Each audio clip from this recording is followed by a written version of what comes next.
नमस्कार, जनता टीवी देख रहे हैं आप। मैं हूं आपके साथ भविष्य त्यागी। चलिए देश, प्रदेश और दुनिया की तमाम बड़ी खबरें आपको दिखाते हैं फटाफट अंदाज में।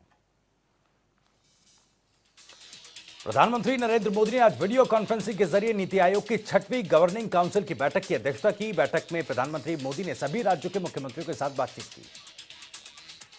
कोरोना काल के दौरान देश में आए बदलावों का जिक्र किया। साथ ही उन्होंने कहा कि देश अब विकास का इंतजार नहीं कर सकता, मिलकर काम करने से ही सफलता मिलेगी। प्रधानमंत्री मोदी ने कहा कि हमने कोरोना कालखंड में देखा है कि कैसे जब राज्य और केंद्र सरकारों ने मिलकर काम किया, देश सफल हुआ। गरीबों के जीवन स्तर में बदलाव नजर आया।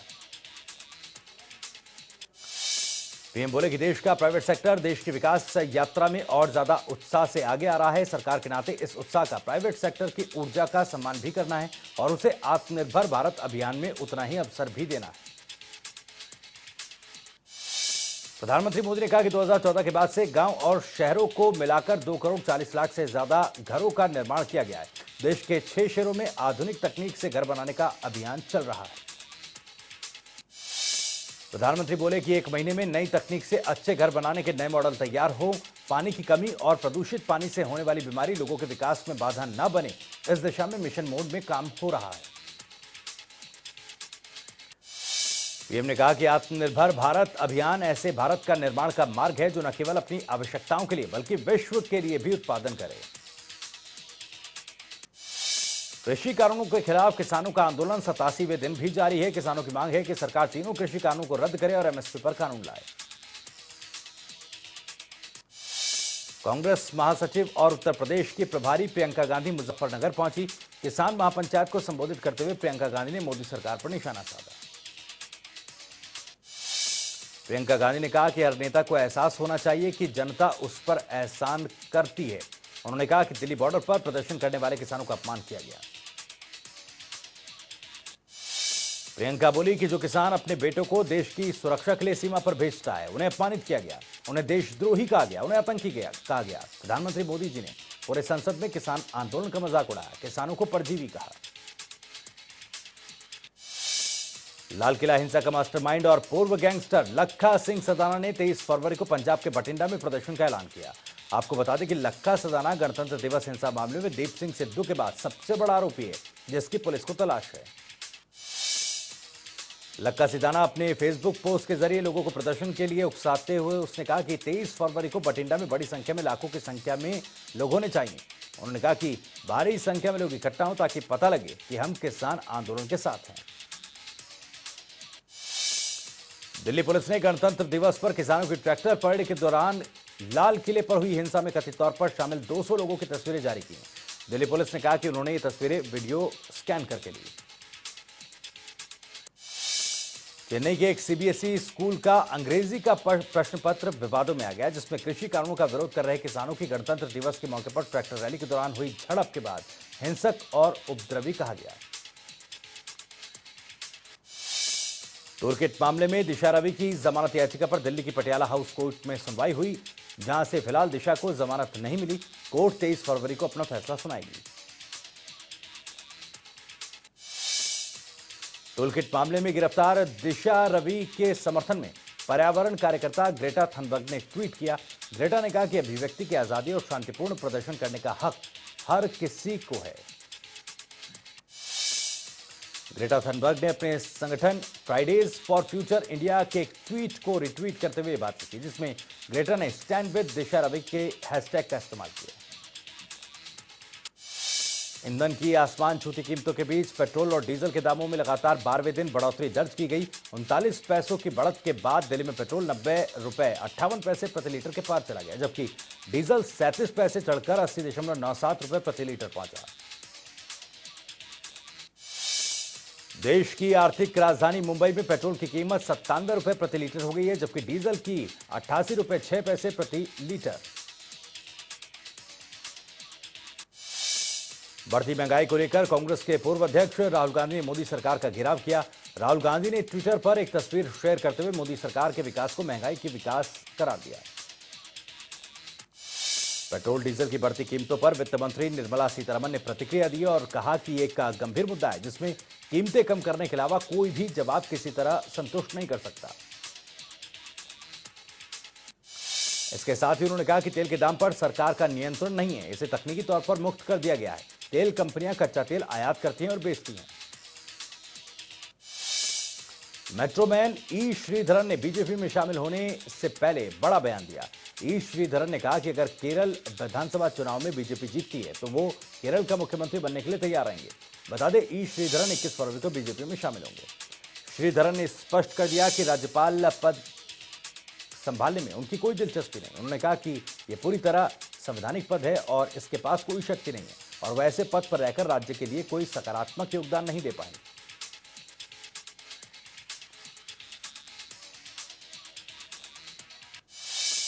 श्रीधर ने कहा कि इस साल अप्रैल मई में होने वाले विधानसभा चुनावों में अगर बीजेपी को जीत मिलती है तो उनका ध्यान बड़े स्तर पर आधारभूत संरचना का विकास करना और राज्य को कर्ज के जाल से निकालना होगा।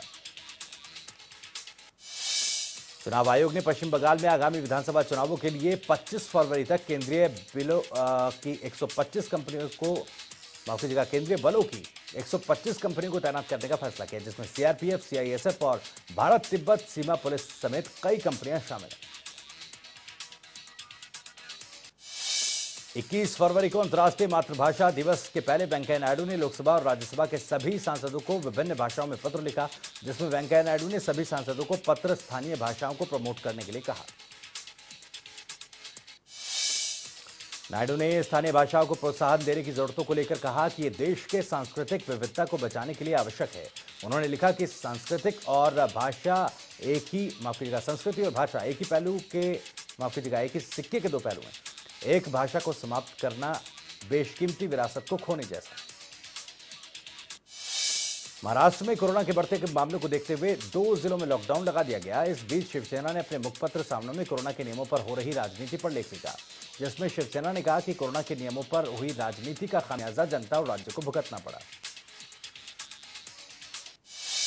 सामना में विपक्ष पर भी जमकर निशाना साधा गया। लेख में कहा गया कि हमने कई बार देखा है कि राज्य के विपक्ष के नेता भी मास्क लगाए बगैर सार्वजनिक कार्यक्रमों में घूमते रहे। ऐसे में सामना में पूछा गया कि कोरोना के बढ़ने की जिम्मेदारी क्या राज्य के विरोधी लेंगे। बीजेपी नेता शाजिया इल्मी ने बीएसपी के पूर्व सांसद अकबर अहमद डंपी पर बदसलूकी का आरोप लगाया। बीजेपी नेता ने इस संबंध में दिल्ली के वसंत कुंज थाने में अकबर अहमद के खिलाफ अभद्रतापूर्ण व्यवहार करने की शिकायत भी दर्ज कराई।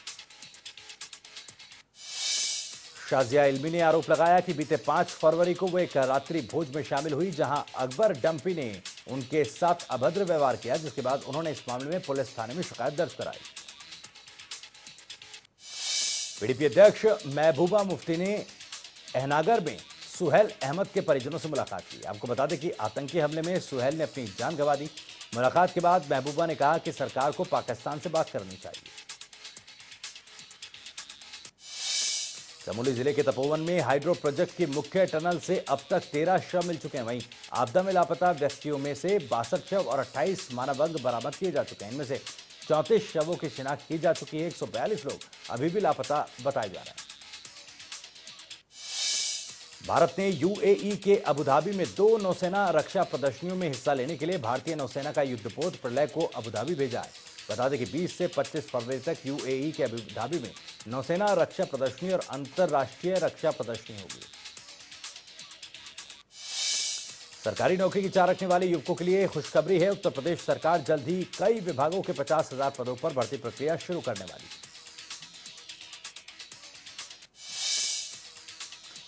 सीएम योगी आदित्यनाथ ने यूपीएसएससी की भर्ती प्रक्रिया शुरू करने के आदेश दिए हैं। वहीं आयोग साल 2020 के पहले से लंबित उन 13 परीक्षाओं के अंतिम परिणाम भी अगले 2 महीनों में जारी कर देगा, जिसके आधार पर 5,000 से अधिक लोगों को सरकारी नौकरी मिल सकेगी।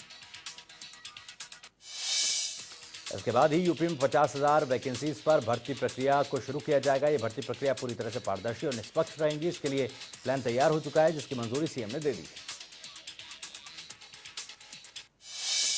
कोरोना वैक्सीन को लेकर यूपी सरकार बड़ा ऐलान करने जा रही है। खबरों के मुताबिक 22 फरवरी को पेश होने वाले बजट में सरकार यूपी के 23 करोड़ लोगों को फ्री में कोरोना वैक्सीन देने की तैयारी कर रही है। उत्तर प्रदेश में विधानसभा चुनाव से पहले समाजवादी पार्टी का कुनबा लगातार बढ़ता जा रहा है। बता दें कि कांग्रेस की उषा मौर्य, बीएसपी के विजय कुशवाहा, बरेली से सलोना कुशवाहा के अलावा कई नेता समाजवादी पार्टी में शामिल हुए। इस दौरान समाजवादी पार्टी के अध्यक्ष अखिलेश यादव ने कहा कि हमारी पार्टी से लोग बड़ी संख्या में जुड़ रहे हैं। वहीं उन्होंने कहा कि जिस रास्ते में समाजवादी पार्टी चल रही है उस रास्ते पर सहयोग के लिए मैं लोगों का धन्यवाद करता हूं। बहुजन समाजवादी सरकार में कैबिनेट मंत्री रहे आरके चौधरी ने समाजवादी पार्टी की सदस्यता ली। बीएसपी छोड़ कांग्रेस जाने वाले आरके चौधरी अब सपा में शामिल हो गए। समाजवादी पार्टी के संस्थापक और यूपी के पूर्व मुख्यमंत्री मुलायम सिंह यादव की छोटी बहू अपर्णा यादव ने राम मंदिर निर्माण के लिए 11 लाख रुपए का दान दिया। साथ ही अपर्णा यादव ने कहा कि मैंने दान स्वेच्छा से किया। पंचायत चुनाव से पहले कानपुर जिले में 50,000 उपद्रवियों पर कार्रवाई होगी। पंचायत चुनाव में निष्पक्ष चुनाव कराने के लिए कार्रवाई की जाएगी। बता दें कि अप्रैल में पंचायत चुनाव प्रस्तावित है। कानपुर के नवाबगंज में 2 गुटों में विवाद हुआ, जिसके बाद हमलावरों ने पेंटिंग ठेकेदारों और डीजे संचालक की हत्या कर दी। दोहरे हत्याकांड की सूचना मिलते ही डीआईजी, एसपी समेत 3 थानों की फोर्स मौके पर पहुंची और शव को कब्जे में लेकर जांच शुरू कर दी। महाराजगंज जनपद से पुलिस ने 2 बड़े शातिर साइबर हैकर्स को गिरफ्तार किया, जिनके पास से पुलिस ने कीमती मोबाइल, लैपटॉप और साइबर अपराधों के लिए इस्तेमाल करने वाली कई इलेक्ट्रॉनिक सामान बरामद किए। गिरफ्तार हैकर कंपनियों के प्रोडक्ट का दाम एक ऐप के माध्यम से हटकर कम कर देते थे और उस सामान को ऑर्डर कर खरीदते थे। इस तरह से इन दोनों साइबर हैकर ने करोड़ों रुपए की कंपनियों को अब तक के चूना लगा चुके हैं। झांसी के भगवंतपुरा हाईवे के पास चेकिंग के दौरान बाइक सवार बदमाशों ने पुलिस पर फायरिंग की। जवाबी फायरिंग में एक बदमाश घायल हो गया, तो वहीं दूसरा बदमाश अंधेरे का फायदा उठाकर भागने में सफल हो गया। बता दें कि पकड़े गए बदमाश पर कई आपराधिक मुकदमे पहले से ही दर्ज हैं। पीएम मोदी की अध्यक्षता में हुई नीति आयोग की 6ठी गवर्निंग कमेटी की बैठक में हरियाणा के मुख्यमंत्री भी शामिल हुए। मुख्यमंत्री मनोहर लाल वीडियो कॉन्फ्रेंसिंग के जरिए इस मीटिंग से जुड़े। हरियाणा बीजेपी के अध्यक्ष ओपी धनखड़ ने पंचकुला, अंबाला, सोनीपत नगर निगम के deputy mayor, senior deputy mayor चुनाव के लिए पर्यवेक्षक नियुक्त किए। पंचकुला नगर निगम के लिए कैबिनेट मंत्री मूलचंद शर्मा और अंबाला नगर निगम के लिए कैबिनेट मंत्री कंवरपाल गुर्जर पर्यवेक्षक बने। वहीं सोनीपत नगर निगम के लिए पूर्व वित्त मंत्री कैप्टन अभिमन्यु पर्यवेक्षक नियुक्त किए गए। हरियाणा के उप मुख्यमंत्री दुष्यंत चौटाला ने हरियाणा राज्य औद्योगिक और आधारभूत ढांचा विकास निगम के अधिकारियों से पंचग्राम योजना के बारे में मंथन किया। बैठक में प्रदेश के उद्योग, रोजगार और आधारभूत ढांचा मजबूत करने की दिशा में कदम उठाए गए। हरियाणा के स्वास्थ्य मंत्री अनिल विज ने चंडीगढ़ में विभाग के अधिकारियों के साथ समीक्षा बैठक की। इस दौरान उन्होंने ग्रामीण क्षेत्रों में स्वास्थ्य सेवाओं को लेकर बातचीत की। अनिल विज ने कहा कि ग्रामीण क्षेत्रों तक लोगों को बेहतर स्वास्थ्य सुविधाएं देने के लिए प्रदेश के करीब 600 स्वास्थ्य केंद्रों को ई उपचार प्रणाली से जोड़ा जाएगा। इनमें प्राथमिक स्वास्थ्य केंद्र भी शामिल हैं।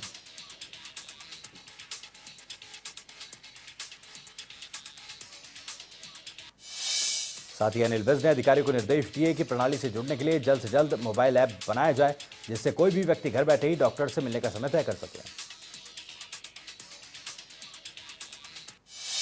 अंबाला के विधायक असीम गोयल ने वार्ड नंबर 20 में करोड़ों के विकास कार्यों का शिलान्यास किया। इस दौरान उन्होंने नवनिर्वाचित मेयर को नसीहत देते हुए कहा कि काम नियमों के हिसाब से होते हैं, इसलिए मेयर को रूल बुक पढ़ लेनी चाहिए।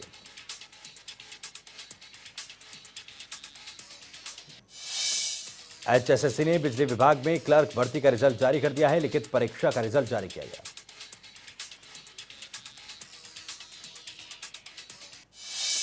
भिवानी में प्राइवेट स्कूल वेलफेयर एसोसिएशन की बैठक हुई, जिसमें फैसला किया गया कि 1 मार्च से नर्सरी से 5वीं कक्षा तक के स्कूल को खोला जाए, जिसको लेकर सरकार से स्कूल खोलने की इजाजत मांगी गई। नूंह जिले में 72,416 लाभार्थियों ने अपना आयुष्मान कार्ड बनवाया है। जिले में आयुष्मान कार्ड बनवाने के लिए नागरिक अस्पताल, 4 सीएचसी, 1 मेडिकल कॉलेज और 1 प्राइवेट अस्पताल में सुविधा मुहैया कराई गई। जर्जर हालत में पड़ी फरीदाबाद सेक्टर 11 की रोड का विधायक नरेंद्र गुप्ता ने शिलान्यास किया। इस मौके पर हरियाणा के कैबिनेट मंत्री मूलचंद शर्मा ने के बड़े भाई टिप्परचंद शर्मा भी मौजूद रहे। कैथल के प्रताप कल्याण भूमि में विद्युत शवदाह संयंत्र स्थापित किया गया। हैफेड हरियाणा के चेयरमैन कैलाश भगत और कैथल के विधायक लीला राम ने इसे जनता को समर्पित किया और बताया कि इससे पर्यावरण को फायदा मिलेगा। फरीदाबाद में YMCA यूनिवर्सिटी के ग्राउंड में फुटबॉल टूर्नामेंट का शुभारंभ हुआ, जहां हरियाणा फुटबॉल संघ के अध्यक्ष सूरजपाल अम्मू ने रिबन काटकर खेल की शुरुआत की। ABVP और जिला फुटबॉल संघ के तत्वाधान में आयोजित किया गया। सिरसा के विधायक गोविंद कांडा ने अग्रवाल समाज के इतिहास को समेटे पुस्तक हरियाणा का गौरव का विमोचन किया। इस दौरान उन्होंने कहा कि ये पुस्तक अग्रवाल समाज को अपने इतिहास से अवगत करवाएगी। मानेसर जमीन घोटाले में प्रवर्तन निदेशालय ने दूसरा आरोप पत्र दायर करते हुए बड़ी कार्रवाई की। ईडी ने मनी लॉन्ड्रिंग केस में 286.09 करोड़ रुपए की संपत्ति अटैच की। ईडी ने बिल्डरों और सरकार की मिलीभगत की जांच के बाद यह कार्रवाई की। बता दें कि हाई प्रोफाइल मामले में सीबीआई भी तफ्तीश कर रही है। केंद्रीय जांच एजेंसी ने इस केस के आरोपियों के नाम दर्ज संपत्ति को अटैच करने के लिए एक प्रोविजनल आदेश जारी किया है। बता दें कि मानेसर गांव के पूर्व सरपंच ओपी यादव ने मानेसर जमीन घोटाले की शिकायत की थी। फिरोजपुर के सेंट्रल जेल में तैनात वार्डन से 3 एंड्रॉयड मोबाइल फोन और 5 सिम कार्ड बरामद किए गए। आरोपी जेल वार्डन का नाम गुरमीत सिंह है। फिलहाल आरोपी को गिरफ्तार कर लिया गया। आगे की कार्रवाई शुरू कर दी गई। जेल में आरोपी वार्डन गुरमीत सिंह की ड्यूटी रात 10 बजे से सुबह 2 बजे तक लगाई गई थी। इस दौरान जेल के डिप्टी सुपरिंटेंडेंट सिक्योरिटी की मौजूदगी में जब तलाशी ली गई तो गुरमीत सिंह के बैग से मोबाइल का एक पार्सल मिला। नूह के ठाना गांव में अवैध माइनिंग रोकने गई टीम पर कुछ लोगों ने हमला कर दिया। बड़ी भीड़ को तितर-बितर करने के लिए पुलिस को हवाई फायरिंग करनी पड़ी, जिसके बाद पुलिस 30 से ज्यादा लोगों के खिलाफ मामला दर्ज कर जांच शुरू कर चुकी है। वहीं पुलिस के मुताबिक सरकारी टीम पर पथराव करने में ग्रामीण शामिल थे। पुलिस द्वारा सीज किए गए ट्रैक्टरों को भी ग्रामीण छुड़वाकर फरार हो गए। हालांकि पुलिस ने जिसे जल्द ही बरामद कर लिया। टोहाना विधानसभा के गांव फतेहपुरी में बिजली चोरी पकड़ने गई टीम पर हमला हुआ, जिसमें घायल हुए कर्मचारियों को टोहाना के नागरिक अस्पताल पहुंचाया गया। इस दौरान हमलावर ने विभाग द्वारा बिजली चोरी की रिकॉर्डिंग को भी तोड़ दिया। सदर पुलिस थाना में शिकायत दर्ज करवा दी गई है। पुलिस ने मौके पर पहुंचकर घायलों के बयान दर्ज कर मामले की जांच शुरू कर दी। पंचकुला में मिड डे मील के राशन में कीड़े निकलने का मामला सामने आया। सेक्टर 17 में राजीव कॉलोनी में बच्चों के परिजनों को मिड डे मील का राशन लेने के लिए बुलाया गया था, जिस दौरान राशन वितरण के समय राशन में कीड़े निकले। राशन के गेहूं और चावल में कीड़े मिलने के बाद बच्चों के परिजनों ने स्कूल के इंचार्ज को मामले में शिकायत दी, लेकिन मामले में कोई कार्रवाई न होने से परिजनों ने पुलिस में शिकायत दर्ज कराई है और सख्त कार्रवाई की मांग की। सीएम फ्लाइंग की टीम ने गुरुग्राम में फर्जी कॉल सेंटर का भंडाफोड़ किया। आरोपी लोन दिलवाने के नाम पर अमेरिकी मूल के लोगों के साथ ठगी करते थे। वहीं सीएम फ्लाइंग की टीम ने आरोपियों से 2 लैपटॉप, 5 मोबाइल, 1 कलर प्रिंटर और हार्ड डिस्क बरामद की। जानकारी के मुताबिक करीब 4 से 5 महीने से यह फर्जी कॉल सेंटर चलाया जा रहा था। हरियाणा का बिजली विभाग अरबों रुपए खर्च करने के बाद भी सालों से बिजली चोरी, लाइन लॉस और मीटर में गड़बड़ी की समस्या से जूझ रहा है। पानीपत के अनाज मंडी के आड़ती ने बताया कि बिजली का स्मार्ट मीटर बंद करने के बावजूद भी मीटर यूनिट तैयार कर रहा है। वहीं कुछ आड़तियों का कहना है कि यूनिट कम होने पर भी ज्यादा बिल आ रहा है। बिजली विभाग ने समस्या के निपटारे के लिए नई टेक्नोलॉजी के स्मार्ट मीटर प्रयोग किए, लेकिन समस्या बरकरार है। वहीं पानीपत अनाज मंडी में लगे स्मार्ट मीटर बिना लोडिंग के लिए हजारों यूनिट दिखा रहे हैं। करनाल में निजीकरण के खिलाफ सरकारी बैंक के कर्मचारी सड़क पर उतरे और प्रदर्शन किया। प्रदर्शन में कई सरकारी बैंकों के कर्मचारी शामिल थे, जिन्होंने United form of bank union के बैनर तले प्रदर्शन किया।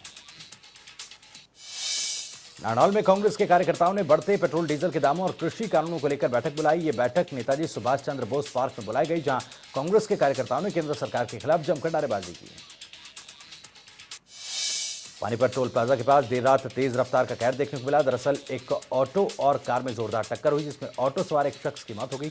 बता दें कि मृतक शख्स वैष्णो देवी जा रहा था। हादसे की सूचना मिलते ही पुलिस मौके पर पहुंची और शव को पोस्टमार्टम के लिए अस्पताल भिजवाया। परिजनों की शिकायत पर कार चालक के खिलाफ मामला दर्ज कर पुलिस कार्रवाई शुरू कर चुकी है। हिसार में विजिलेंस टीम ने बड़ी कार्रवाई की और रोडवेज विभाग में कार्यरत क्लर्क को 45,000 की रिश्वत लेते हुए गिरफ्तार किया गया। विजिलेंस विभाग ने कार्रवाई की। स्वास्थ्य विभाग में सरकारी नीति और निजीकरण के विरोध में सोनीपत में सर्व कर्मचारी संघ ने जिला उपायुक्त को सीएम के नाम ज्ञापन सौंपा और ऐलान किया कि 26 फरवरी को सभी मुख्यालयों में प्रदर्शन किया जाएगा। करनाल के रामनगर में चोरी की वारदात सामने आई, जहां पर चोरों ने 2 दुकानों में छत के रास्ते घुसकर नए नोटों की गड्डियां और नोटों के हार चुराकर वो फरार हो गए। पुलिस मामले की जांच कर रही है। फतेहाबाद में चोरों के हौसले बुलंद है। ताजे मामले में एक चोर शख्स से फोन छीनकर फरार हो गया। हालांकि पुलिस ने 2 मोबाइल स्नैचर्स को पकड़कर सलाखों के पीछे भेज दिया। दिल्ली अलवर मार्ग पर मोहाली गांव में तेज रफ्तार डंपर ने मोटरसाइकिल सवार 2 लोगों को कुचल दिया, जिसमें मोटरसाइकिल सवार दोनों लोगों की मौके पर ही मौत हो गई। वहीं पुलिस ने फरार डंपर चालक के खिलाफ मुकदमा दर्ज कर आगामी कार्रवाई शुरू कर दी। रोहतक में हत्या का सिलसिला थमने का नाम नहीं ले रहा। ताजा घटना में वेट लिफ्टिंग के खिलाड़ी की गला देखकर हत्या कर दी गई। खिलाड़ी भोपाल की रहने वाली थी। हिमाचल कांग्रेस पार्टी की वरिष्ठ नेत्री और 6 बार से विधायिका आशा कुमारी ने अपने निवास स्थान जानिंद्र घाट पर प्रेस कॉन्फ्रेंस की और पेट्रोल डीजल की बढ़ती कीमतों को लेकर केंद्र सरकार और प्रदेश जयराम सरकार पर हमला बोला। आशा कुमारी ने कहा कि पेट्रोल डीजल के दाम आसमान छू रहे हैं और सरकार खामोश बैठी है। उन्होंने इस दौरान किसानों के मुद्दे पर भी सरकार को आड़े हाथों लिया। पंचायती चुनाव में भारतीय जनता युवा मोर्चा के कार्यकर्ताओं के जीत हासिल करने पर कुल्लू के ढालपुर स्थित बीजेपी कार्यालय में उन्हें सम्मानित किया गया। वहीं इस दौरान एक बूथ 20 यूथ कार्यक्रम का भी कार्यकर्ताओं से ब्यौरा लिया गया।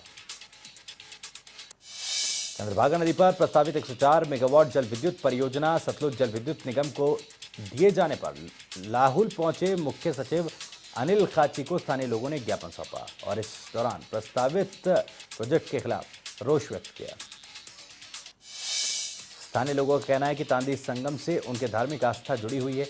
आपको बता दें, गौशाला और तांदी पंचायत के 12 गांवों के बाशिंदों ने कड़ा विरोध दर्ज किया और तांदी प्रोजेक्ट संघर्ष समिति के अध्यक्ष सुरेश कुमार की अगुवाई में लोगों ने मुख्य सचिव को ज्ञापन सौंपा। मंडी पुलिस को एक बड़ी कामयाबी हासिल हुई। आपको बता दें कि 2 मामलों में 14 किलोग्राम के लगभग 1448 किलोग्राम के लगभग अफीम डोडे बरामद किए गए। पुलिस ने एक महिला समेत 7 लोगों को गिरफ्तार किया, जबकि एक आरोपी फरार है। अंतर्राष्ट्रीय शिवरात्रि महोत्सव के मौके पर मंडी में इस बार देसी विदेशी कला संस्कृतियों के रंगों से सराबोर होगा। 12 से 18 मार्च तक होने वाले इस महोत्सव में 6 सांस्कृतिक संध्याएं होंगी। अंतर्राष्ट्रीय शिवरात्रि मेले में बतौर मुख्य मेहमान के रूप में शरीक होने के लिए श्रीदेव कमरुनाग को जिला प्रशासन ने न्योता दिया है। अतिरिक्त उपायुक्त जतिन लाल ने यह जानकारी शिवरात्रि महोत्सव के सांस्कृतिक उप समिति की बैठक के दौरान दी। शिवरात्रि मेले में हिमाचली कलाकारों के धमाल के साथ कार्यक्रमों में बॉलीवुड, सूफी और पंजाबी तड़का भी लगेगा। साथ ही सांस्कृतिक संध्याओं के लिए 25 फरवरी से 5 मार्च तक जिला मुख्यालयों पर कलाकारों के ऑडिशन लिए जाएंगे।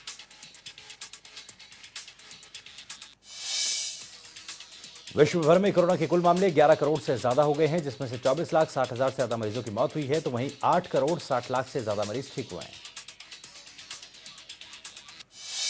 भारत में कोरोना का ग्राफ पहले से नीचे आ चुका है। देश में कोरोना के 13,000 से ज्यादा नए केस सामने आए हैं, जबकि करीब 10,000 मरीज ठीक हुए हैं, तो वहीं 24 घंटे में 90 लोगों की मौत हुई है। भारत में कोरोना संक्रमितों की संख्या 1,09,75,000 को पार कर गई है। इनमें से 1,06,75,000 मरीज ठीक हो चुके हैं, तो वहीं 1,56,000 से ज्यादा लोगों की मौत हुई है। राजधानी दिल्ली में संक्रमितों का कुल आंकड़ा 6,37,000 को पार कर चुका है, जिनमें से 1,000 से ज्यादा मरीजों का इलाज जारी है। उत्तर प्रदेश में कोरोना के कुल मामले 6,02,000 को पार कर चुके हैं। इनमें से 8,700 के करीब मरीजों की मौत हुई है, तो वहीं 2,500 से ज्यादा केस अभी भी एक्टिव हैं। हरियाणा में कोरोना संक्रमितों का कुल आंकड़ा 2,69,000 के पार है। इनमें से 2,65,000 से ज्यादा मरीज ठीक हो चुके हैं, तो वहीं 813 मरीजों का इलाज जारी है। अमेरिका में पूर्व राष्ट्रपति डोनाल्ड ट्रंप का सबसे पहला होटल कसिनो प्लाजा जमींदोज किया गया। अटलांटिक सिटी में Trump plaza hotel and casino की 34 मंजिला बिल्डिंग को उड़ाने में 3,000 डायनामाइट्स का इस्तेमाल किया गया। ट्रंप प्लाजा 1984 में खोला गया था और कसिनो को 2014 में बंद कर दिया गया था। इसके बाद से ये प्लाजा काफी खस्ता हालत में था, जिसे जमींदोज किया गया। जमींदोज होते ही ट्रंप की सबसे पहली विरासत धूल में मिल गई। रूस के कई इलाकों में जबरदस्त बर्फबारी का दौर जारी है। सबसे ज्यादा हैरान करने वाली तस्वीर क्रीमिया और क्रास्नोदर इलाके से सामने आई। यहां भारी बर्फबारी की वजह से पूरा शहर सफेद चादर में ढका हुआ है। क्रीमिया और क्राइस्नोदर इलाके में सड़कों पर यातायात सेवा ठप है। भारी बर्फबारी के कारण आवाजाही मुश्किल हो गई है। क्रीमिया में तो हालात ऐसे हैं कि तापमान -14 डिग्री तक पहुंच गया है। भारत और इंग्लैंड के बीच तीसरा टेस्ट अहमदाबाद के मोटेरा स्टेडियम में 24 फरवरी को खेला जाएगा। तीसरा टेस्ट पिंक बॉल से डे नाइट खेला जाएगा। फिलहाल दोनों ही टीम सीरीज में एक एक मैच जीतकर बराबरी पर है। तो इसके साथ यहां रुक रहे कुछ देर के लिए, लेकिन जनता टीवी पर खबरें जारी है।